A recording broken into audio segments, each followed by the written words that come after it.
గల్లీల కుక్కలు చేయంగా గజ్జుమంటుంది పానం.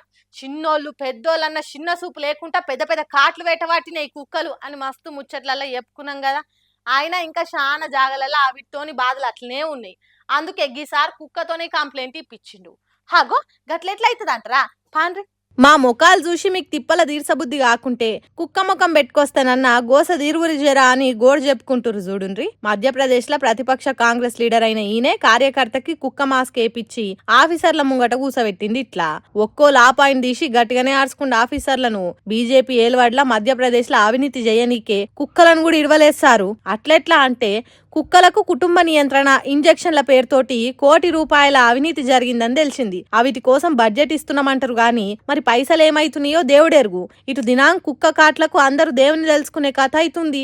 ఇప్పటికైనా వీధి కుక్కల బాధ తీర్చుండ్రని ఈ తీర్ల కంప్లైంట్ చేసిండు. పసిపిల్లల్ని కూడా పగబట్టినట్టుగా అరుస్తున్నాయి. బజార్ల పొంటి బయటికి వస్తే పిక్కలు వీక్క తినుకుంటా సుక్కలు చూపియబట్టినాయి. జనాలను ఏమన్నా చేయండి గానిగో ఈ సార్లను మాత్రం గర్వకుర్రని కుక్కలతో మాట్లాడినట్టే మజాక్ చేసిండు జర్సేపు. तो धनबाद नगर निगम ने सारे रिकॉर्ड तोड़ दिए।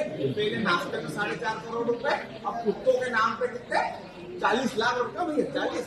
ये सर को काटना मत, बहुत अच्छे हैं तो सर को भी मत काट। नहीं बेटा ऐसा नहीं, तो बेटा अपने को कुछ करना है। ఇగో ఈసారి మంచోడు గర్వొద్దు. అగో ఆయన మంచోడు ఎంటవాడొద్దని చెప్తుంటే సరే సరే అన్నట్టు బౌ బౌ అని ఒరుతున్నాడా మాస్క్ పెట్టుకున్న ఆయన. డబల్ ఇంజన్ సర్కారేమో గానీ డబల్ సార్ల దావఖానకు పోయి కుక్క కాటి ఇంజెక్షన్లు ఓడిపించుకోవాల్సి వస్తుంది. జల్దిన్నే జనాలకు గ్రామసింహాల గోస తప్పిరని చెప్పే వరకల్లా ఈ వీడియో ఇప్పుడు ఇరుగమరుగ వైరల్ అయింది. ఎంత వెరైటీగా కంప్లైంట్ చేసినా మన దేశంలో ప్రజల కోసం ఆలోచించేటోళ్ళు ఏడున్నారు సారు.